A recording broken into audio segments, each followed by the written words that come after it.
يوم الفصل ميقاتهم أجمعين.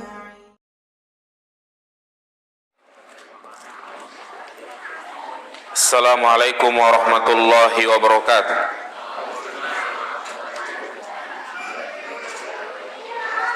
Innal hamdalillah nahmaduhu wa nasta'inuhu wa nastaghfiruh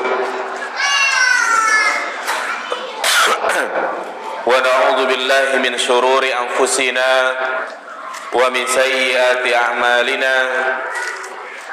May yahdihillahu fala mudilla lahu ومن يضلل فلا هادي له أشهد أن لا إله إلا الله وحده لا شريك له وأشهد أن محمدا عبده ورسوله لا نبي بعده اللهم صل على محمد وعلى آل محمد أما بعد أيها الإخوة A'azzani Allahu wa iyyakum jami'an.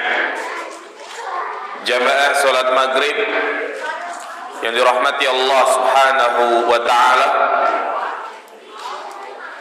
Pada kesempatan yang berbarokah ini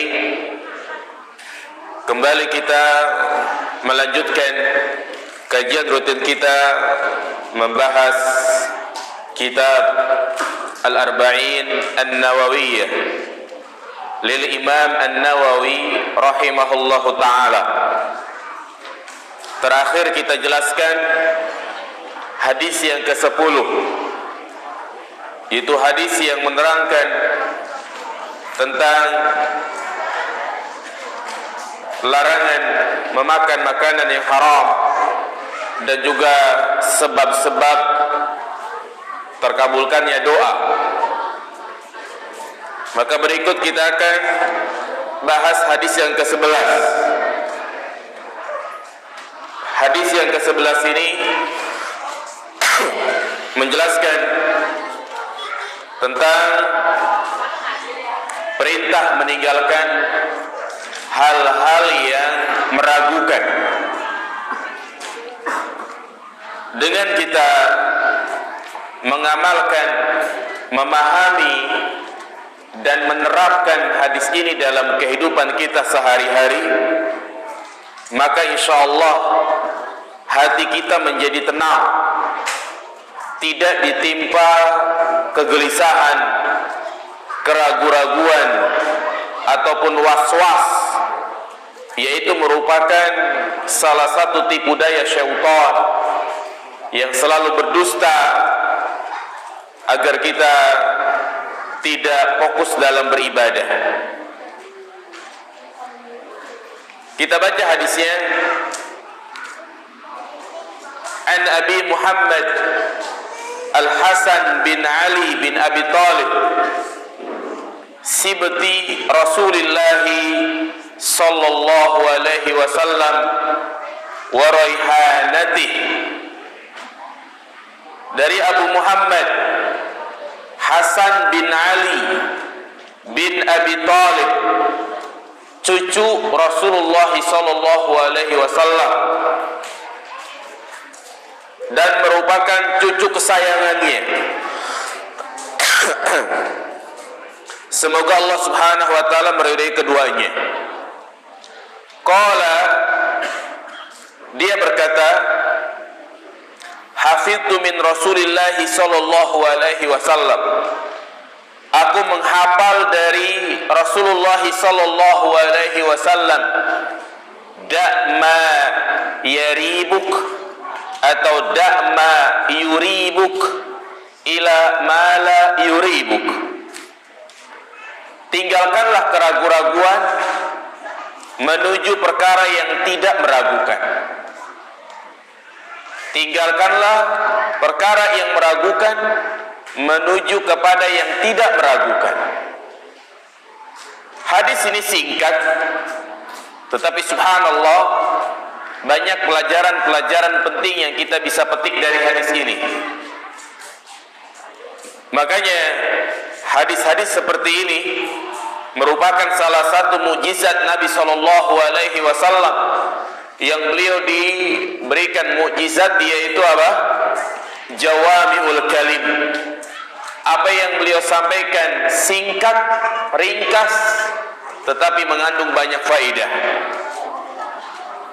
Sebelum kita menjelaskan inti dari hadis ini, sedikit saya sampaikan tentang sahabat yang meriwayatkan hadis ini,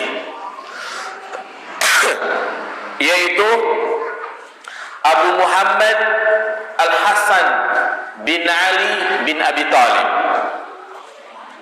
Al-Hasan, nama yang ma'ruf, yang merupakan anak Ali bin Abi Thalib.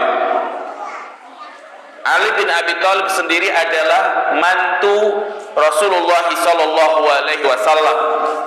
Berarti Al-Hasan merupakan cucunya Nabi sallallahu alaihi wasallam. Subhanallah. Demikianlah yang menjadi kebiasaan Al-Imam An-Nawawi rahimahullahu taala. Setiap kali menyebutkan perawi dari hadis tersebut, tidak luput beliau menyebutkan kunyahnya. Jadi Al-Hasan kunyahnya siapa? Abu Muhammad. Bertujuan agar kita mengenal para sahabat Nabi Sallallahu Alaihi Wasallam. Syekhul Islam Ibn Taimiyah mengatakan, mengenal ulama-ulama salaf sangat memberikan pengaruh baik, sehingga kita bisa meniru akhlaknya, bisa meniru kepribadiannya. Sebaliknya, ya, orang yang menjadikan orang yang pelaku maksiat sebagai figur, maka dia pun akan terpengaruh dengan akhlak buruknya. Alangkah bagusnya apa yang disampaikan oleh Al-Imam Asy-Syafi'i rahimahullahu ta'ala. Beliau mengatakan, ahabbus solihina walastu minhum la'allallaha yarzuquni solaha. Aku mencintai orang-orang soleh dan aku bukan termasuk darinya. Ini bentuk ketawaduan beliau. Semoga Allah Subhanahu wa taala memberikan karunia kepadaku berupa kesolehan. Jadi tujuan inilah, ya, di mana kita disuruh untuk mengenal orang-orang soleh, terutama para ulama salaf, para sahabat, tabi'in dan tabi'ut tabi'in. Maka sempatkanlah untuk membaca kisah-kisah mereka, karena itu akan menumbuhkan, menguatkan dan mengokohkan keimanan kita. Baik, di sini disebut sibti. Sibti artinya cucu. Dan ada dua kalimat dalam bahasa Arab. Ada sibti, ada hafidhu. Kalau sibti adalah cucu dari anak perempuan. Nah, Al-Hasan ini disebut sibti. Kenapa? Karena anak Rasulullah, ya, anak Rasulullah SAW di sini adalah siapa? Fatimah menikah dengan Ali.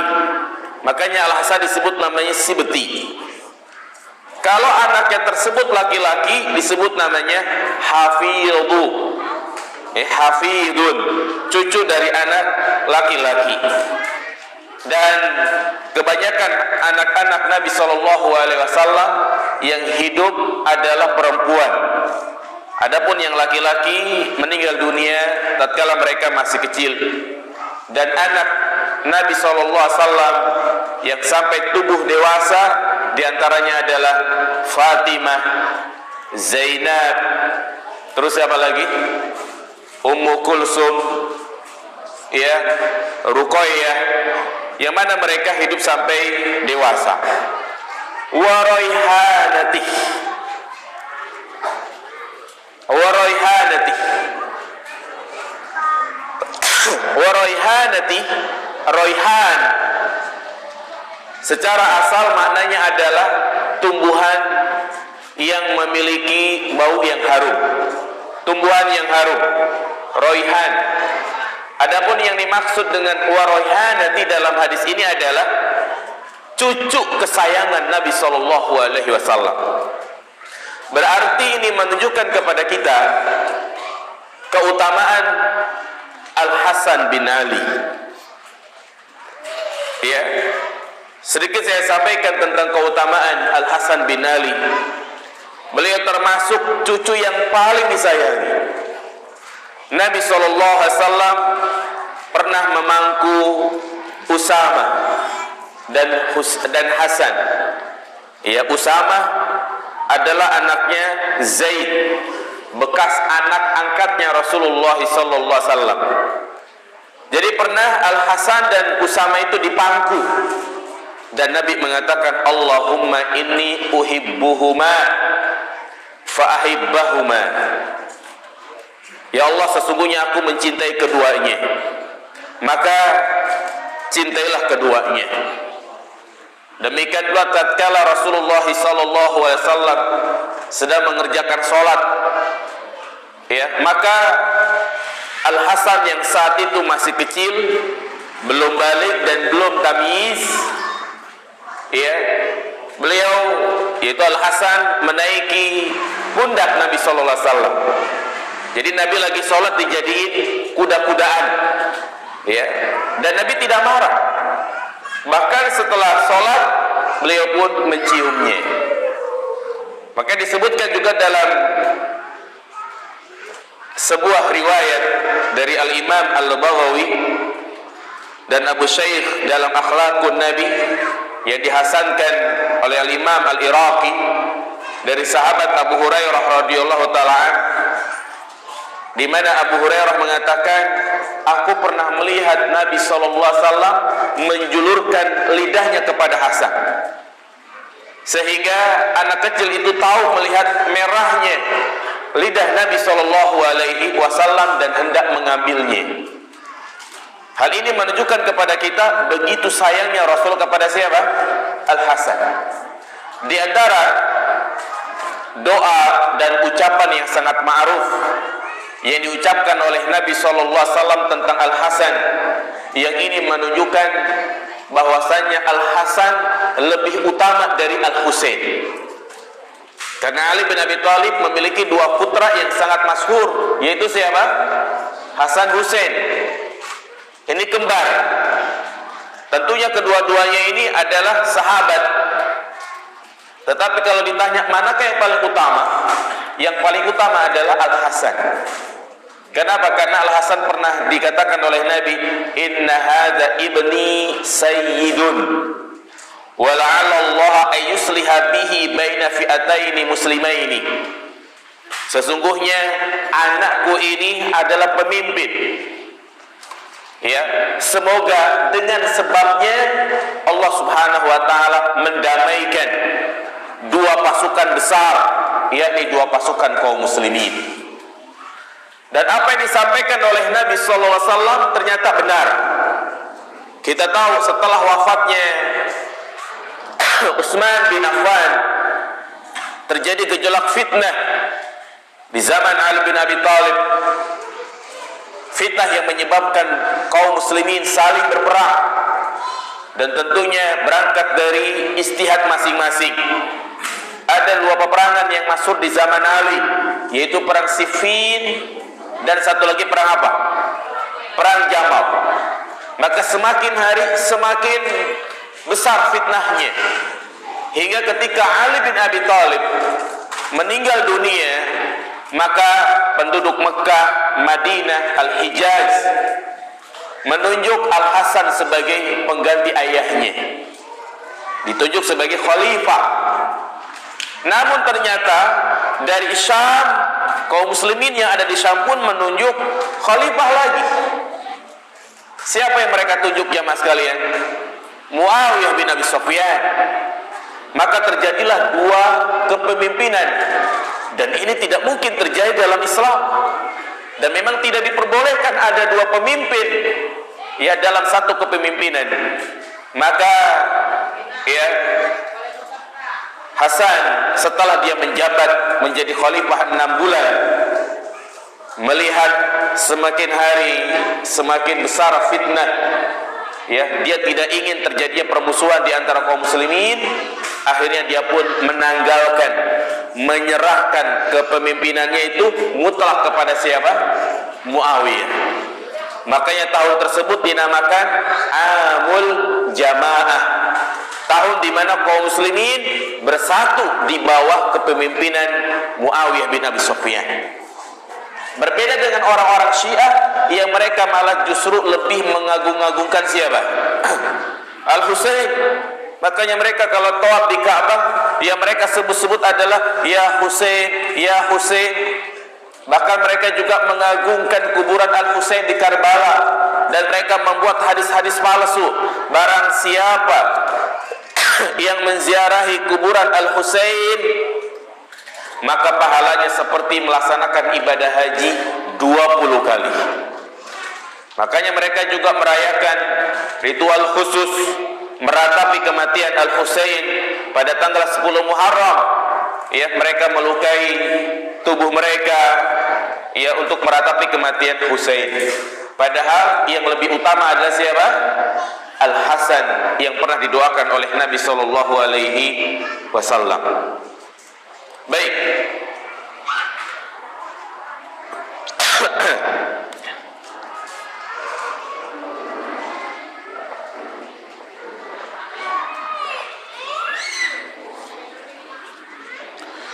Berikutnya kita masuk kepada inti dari apa yang disampaikan oleh Nabi sallallahu alaihi wasallam. Beliau mengatakan, da ma yaribuk ila ma la yaribuk. Jadi bisa dibaca yaribuk atau apa? Yuribuk. Tinggalkanlah hal yang meragukan menuju perkara-perkara yang tidak meragukan. Tinggalkanlah permasalahan-permasalahan yang membuatmu tidak tenang, yang membuatmu ragu-ragu menuju kepada sesuatu yang yakin, yang bisa memantapkan dirimu sehingga engkau pun bisa mengambil keputusan. Dan hadis ini itu hadis yang ke-11 memiliki kaitan dengan hadis yang sudah kita bahas, yaitu innal halala bayyinun wa innal harama bayyinun wa bainahuma umurun mustabihat. Sudah kita bahas hadis ini, ya. Sesungguhnya perkara halal jelas, perkara yang haram juga jelas. Di antara keduanya ada perkara-perkara yang subhat, perkara-perkara yang masih samar hukumnya. Ada yang bilang halal, ada yang bilang haram. Maka sikap yang terbaik adalah meninggalkannya.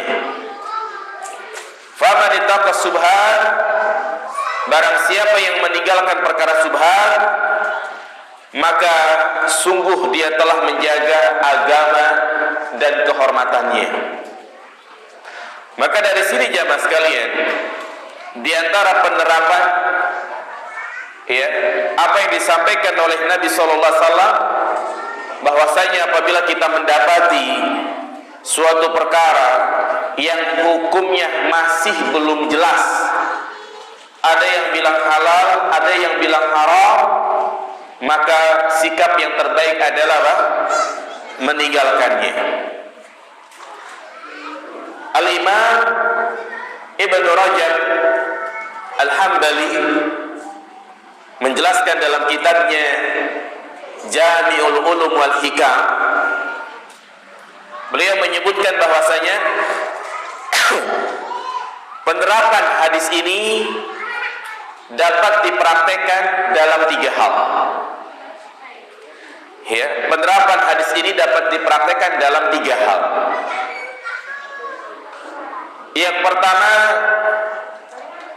dalam masalah muamalah. Dalam masalah apa? Muamalah. Terkadang dalam bab muamalah kita ragu-ragu di dalam menetapkan hukumnya. Sebagai contoh misalnya, yang sering ditanyakan, misalnya sebagai seorang guru, ya, sebagai seorang guru, ketika menjelang ujian, ada wali murid yang memberikan apa? Hadiah. Nah, ini kan terjadi keraguan-raguan. Ini hadiah atau tips, yaitu riswah yang diharamkan. Dari satu sisi dia memberikannya dengan ikhlas, berarti ini adalah apa? Hadiah. Dari satu sisi dia memberikannya menjelang apa? Ujian. Dan kita tahu anaknya tersebut adalah anak yang tidak berprestasi. Ya, maka sikap yang terbaik adalah apa jemaah sekalian? Kita terima atau kita tolak? Kita tolak. Di sini ragu-ragu ya kan? Apakah riswah? Apakah hadiah? Tuh. Ketika kita ragu-ragu, takut itu adalah bentuk menyogok atau istilahnya gravitasi gitu ya, maka lebih baiknya kita tolak. Ini dalam rangka menghindari perkara-perkara subhat. Kecuali kalau dia memberikannya setelah ujian atau ketika penaikan kelas, kita memberikan hadiah sebagai bentuk terima kasih, dan kita juga sudah tidak menjadi wali kelas lagi, maka ini ada indikasi bahwasanya yang diberikan itu adalah hadiah. Jelas ya mas sekalian? Ini dalam hal muamal, pekerjaan, ya misalnya menjadi satpam di bank ribawi, padahal dia tidak ngurusin orang minjem duit segala macam begitu ya, tetapi tentunya dia khawatir digaji dari harta riba, maka sebaiknya dia keluar. Ini dalam bab muamalah. Inilah yang disebut dengan al-wara. Al-wara jamaah sekalian, sifat yang sangat penting yang hendaknya dimiliki oleh setiap muslim. Ada 2 sifat yang terpuji, yaitu wara, satu lagi apa? Juhud. Wara, juhud. 2 sifat yang sering kita dengar. Apa itu wara? Wara artinya tarku, ya, ma yadurru fil akhirah, meninggalkan perkara-perkara yang membahayakan dia di akhirat. Meninggalkan perkara-perkara yang membahayakan dia di mana? Di akhirat. Kemudian yang satu lagi tadi apa? Juhud. Tarku ma la yanfa fil akhirah, meninggalkan perkara-perkara yang tidak bermanfaat di akhirat. Perkara-perkara yang tidak bermanfaat di akhirat maka dia tinggalkan. Dari 2 sifat ini, mana yang paling utama dan mana yang paling tinggi jemaah? Wara atau juhud? Hah? Juhud. Ya, juhud jemaah sekalian. Kalau wara, pokoknya dia meninggalkan perkara-perkara yang membahayakan dia. Kalau dia tahu itu akan membahayakan dia, maka dia tinggalkan. Ya seperti tadi. Ya, ada wali murid yang ngasih gitu kan, dia takut, khawatir memadaratkan diri dia, maka dia tinggalkan. Maka itu mimbabil wara. Demikianlah para imam, di antaranya Al-Imam Ahmad. Al-Imam Ahmad, beliau memiliki sifat wara' yang sangat tinggi.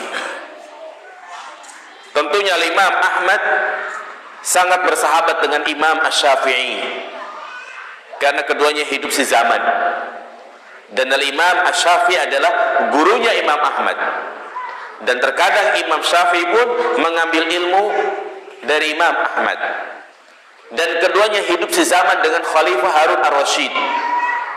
Harun ar-Rasyid adalah seorang khalifah yang berada di atas akidah Ahlussunnah wal Jamaah. Maka dia pun meminta petunjuk kepada Imam Asy-Syafi'i.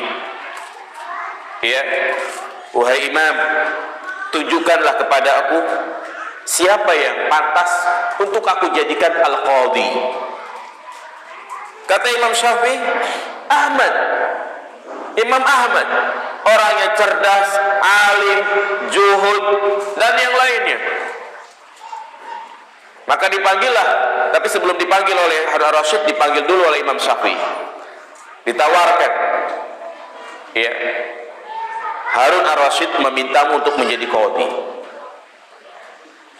Maka dia pun langsung menolaknya.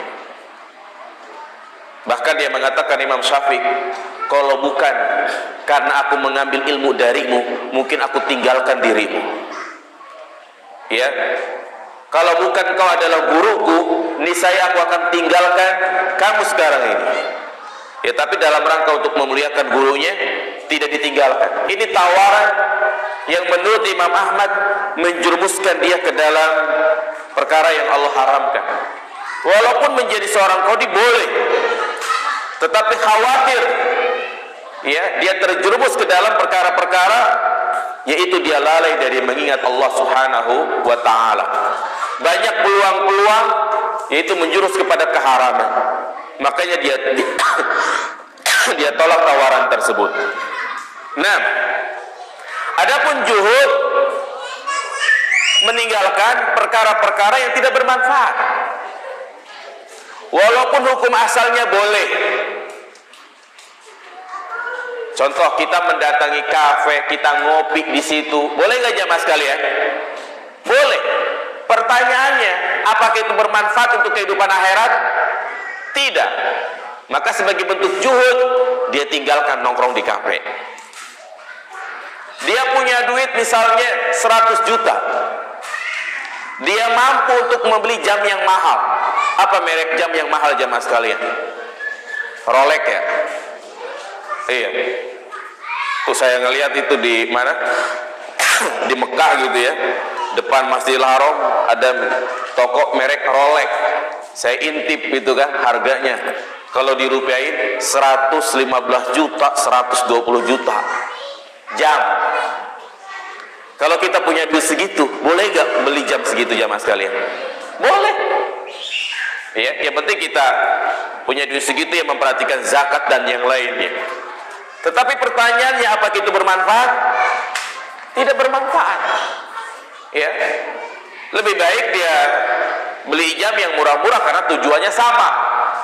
Hanya pengen tahu waktu ya kan? Apakah jam mahal bisa ngeluarin duit begitu? Tidak jamaah sekalian. Bahkan justru itu akan menumbuhkan sifat apa? Sombong. Ya, ketika dia berjalan selalu begini-begini gitu kan. Itu juhud. Itu juhud jamaah sekalian. Jadi meninggalkan hal-hal yang tidak bermanfaat untuk kehidupan akhirat. Ya, makanya ketika Nabi SAW mengatakan izhad fid dunya yuhibbukan nas, juhudlah terhadap dunia, niscaya manusia akan mencintaimu. Yakni dia membelanjakan harta sesuai dengan kebutuhan, membelanjakan harta yang sifatnya bermanfaat untuk kehidupan akhirat. Lebih baik uangnya dia gunakan untuk memberikan bantuan kepada fakir miskin, kepada orang-orang yang membutuhkan. Subhanallah, inilah kebanggaan luar biasa. Jadi bangga itu bukan ketika kita telah mencapai tabungan mencapai 100 juta, 200 juta. Bangga itu bukan tatkala kita bisa mencapai apa yang kita inginkan, tapi bangga adalah tatkala kita bisa memberi kepada orang lain. Nah, jadi ini yang pertama dalam bab muamalah, yang terkadang kita mendapati keraguan-raguan antara halal atau haram, maka lebih baik kita apa? Tinggalkan. Kemudian juga yang kedua, hadis ini bisa diterapkan ketika kita mendapati perselisihan para ulama. Nah, terkadang kita ragu-ragu dalam menetapkan suatu hukum. Kenapa kita ragu-ragu? Karena adanya para ulama yang berbeda pendapat. Maka bentuk kita mengamalkan hadis ini adalah mengambil pendapat yang lebih berhati-hati. Mengambil pendapat yang lebih berhati-hati. Ya. Karena kita dapati masalah-masalah furu'iyah, terkadang para ulama berbeda pendapat di dalamnya. Contoh misalnya isbal. Kalau kita melihat kitab-kitab para ulama, ya, isbal dibarengi dengan kesombongan, maka sepakat para ulama haram. Namun yang kedua, isbal yang tidak dibarengi dengan kesombongan. Disinilah para ulama berbeda pendapat.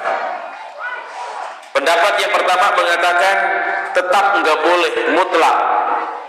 Pendapat yang kedua mengatakan boleh asal tidak sombong. Dan mungkin kita adalah seorang bukan thalibul ilmi, orang awam yang tidak bisa untuk membahas secara lebih luas. Bingung dia. Ustadz ini bilang boleh, dan dia pun mempraktekannya kalau kemana-mana isbal. Tapi ustadz ini bilang nggak boleh, haram, walaupun nggak sombong. Ya, maka kita terapkan hadis ini. Yang lebih berhati-hati adalah apa? Kita tinggalkan. Yang lebih berhati-hati adalah ya, kita tidak isbal walaupun itu tidak sombong.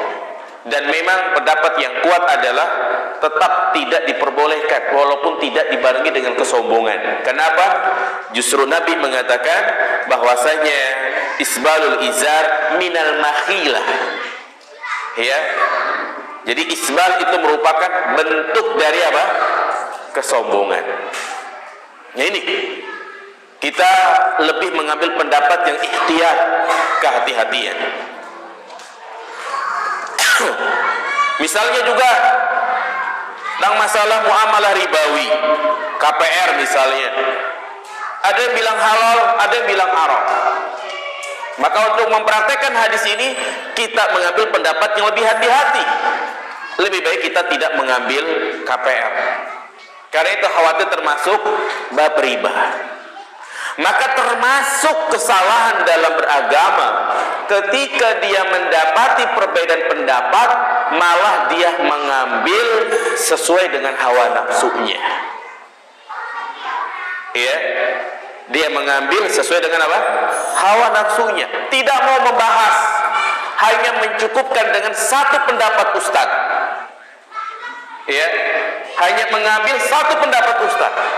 Ketika ya mungkin kadang ada sebagian orang yang sudah hijrah gitu ya, seperti saya dapat cerita dari seorang ikhwan gitu kan, yang dia sama-sama hijrah, sama-sama mengenal sunnah, bahkan berusaha untuk meninggalkan dunia riba, bahkan dia pun berusaha untuk tidak isbal. Ternyata dia ketemu lagi temannya itu isbal. Dinasihatin, kok antum isbal, kan nggak boleh. Dia menjawab dengan entengnya, dia mengatakan, ya ini kan permasalahan yang dipersiskan oleh para ulama. Ada kok ulama yang membolehkan. Tuh.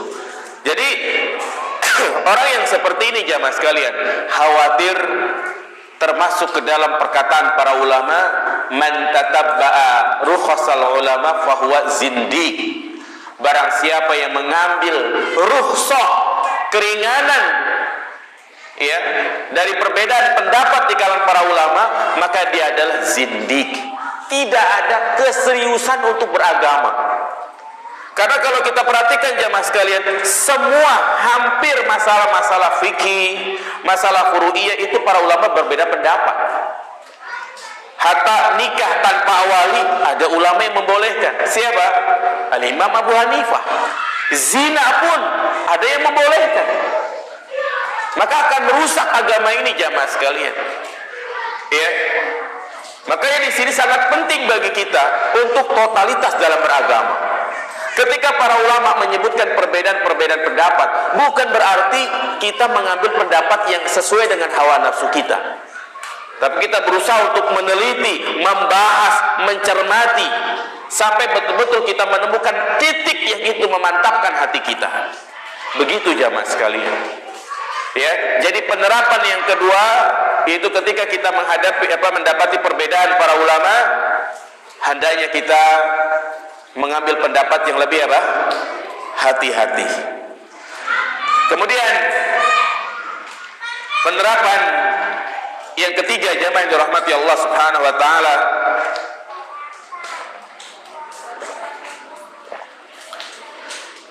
yaitu meninggalkan keraguan-raguan dalam ibadah. Dari hadis inilah para ulama membuat satu kaidah penting di antara 5 kaidah besar dalam ilmu fikih yang disebut namanya al-qawaid al-khamsah al-kubra. Di antara 5 kaidah ini adalah al-yakin la yazulu bisyak. Sesuatu yang yakin tidak bisa dihilangkan dengan keraguan-raguan. Sesuatu yang yakin tidak bisa dihilangkan dengan apa? Keraguan-raguan.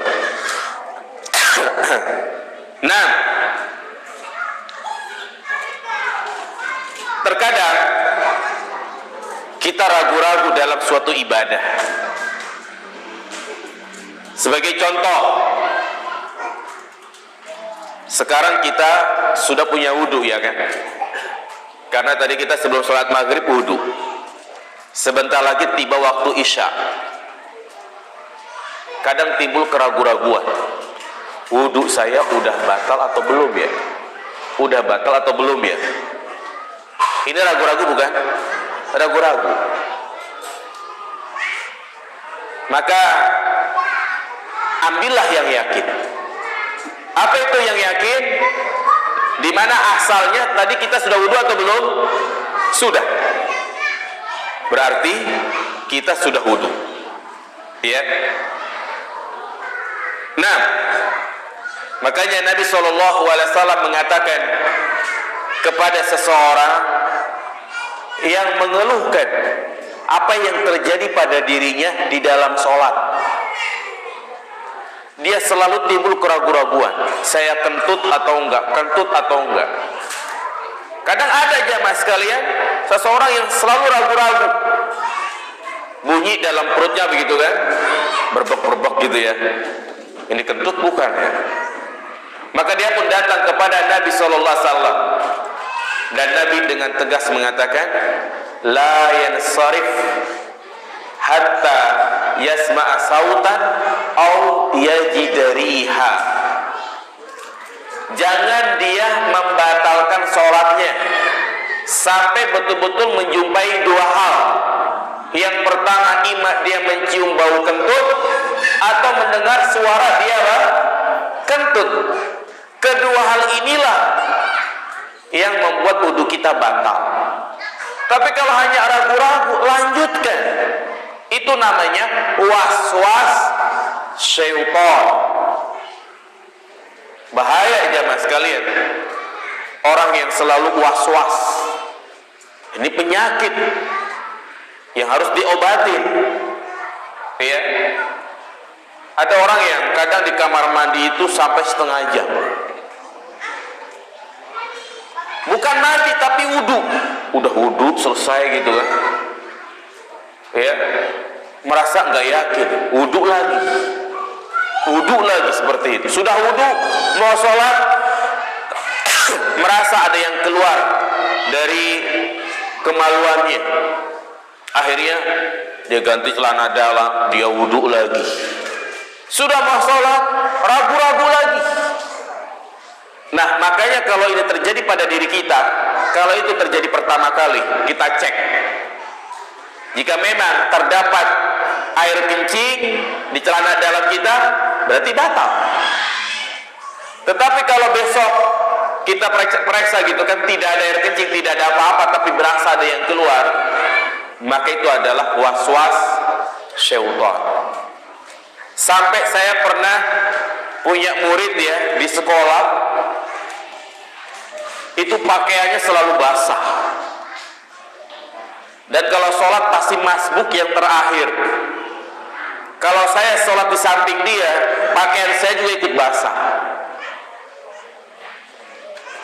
Tersiksa dia, tersiksa banget.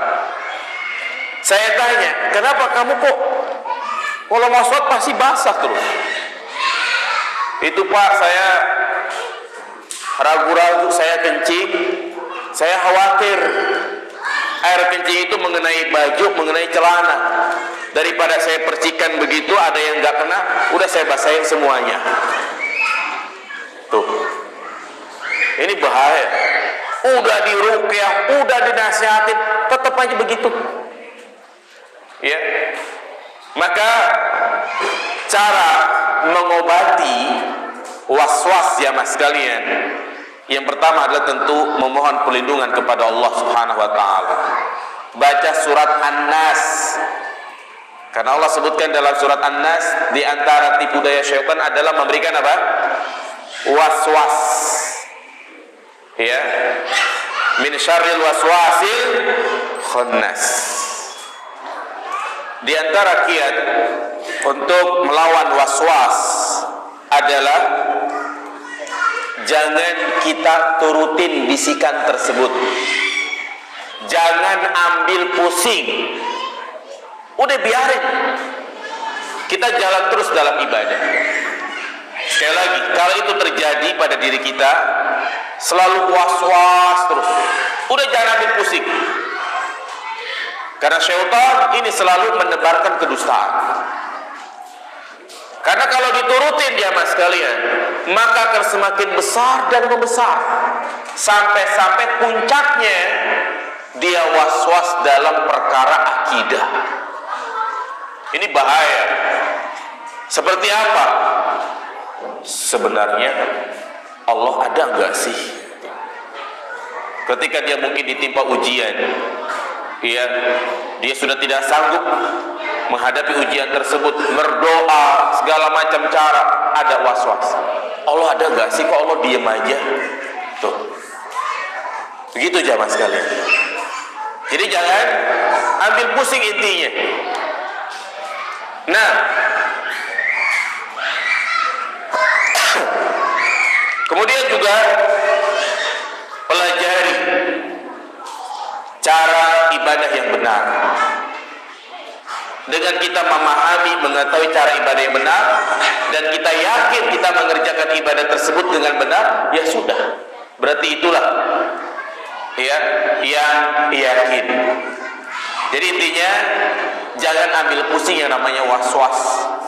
Kadang orang was-was gitu kan, dia berangkat kerja, dia cium istrinya, dia salaman sama istrinya, kemudian di tengah jalan dia mampir di rest area, ngelihat perempuan, was-was, itu istri saya bukan ya? Jadi namanya apa? Was-was. Pada istrinya di mana? Di rumah. Kadang di dalam sholat ada keraguan-keraguan sudah rakaat yang ketiga atau keempat, 3, 4. Dan dia pikir-pikir nggak dapat. Maka hendaknya dia mengambil yang yakin, yaitu rakaat yang keberapa ya yakin? Yang ketiga. Dan dia pun nanti disyariatkan untuk melakukan sujud sahwi. Tawaf pun demikian. Kadang sering orang ditimpa was-was ketika tawaf. Dia hitung pakai jarinya. Putaran pertama 1, 2, 3. Nah, pas di 3 ini dia bingung. Yang benar 2 atau 3 gitu kan. Kadang-kadang gitunya pakai jari gitu. 2, 3, 3, 2. Maka ambil yang paling sedikit, yaitu berapa? 2. Makanya kalau kita menghitung putaran tawaf, mulai hitungnya kalau sudah selesai putaran. Dari Hajar Aswad ke Hajar Aswad baru kita hitung 1. Ke Hajar Aswad lagi 2. Jadi jangan pas lagi muter kita hitung. Itu bikin kita kadang was-was. Demikian pula makanan. Kadang kita diberikan hadiah makanan yang tidak ada di daerah kita. Maka kembali kepada yang yakin bahwa asal semua makanan adalah apa? Halal. Ya, kecuali kalau ada indikasi bahwasanya bahan-bahan dari makanan tersebut ada yang haram, maka itulah termasuk perkara syubhat yang lebih baik kita tinggalkan. Barangkali itu yang bisa kita sampaikan. Ya, hadis yang singkat, hadis yang ke-11. Ya, insyaallah di pertemuan berikutnya kita bahas hadis yang ke-12, yaitu tentang kesempurnaan Islam seseorang. Semoga bermanfaat. Subhanakallahumma bihamdika asyhadu an la ilaha illa anta astaghfiruka wa atubu ilaik. Assalamualaikum warahmatullahi wabarakatuh.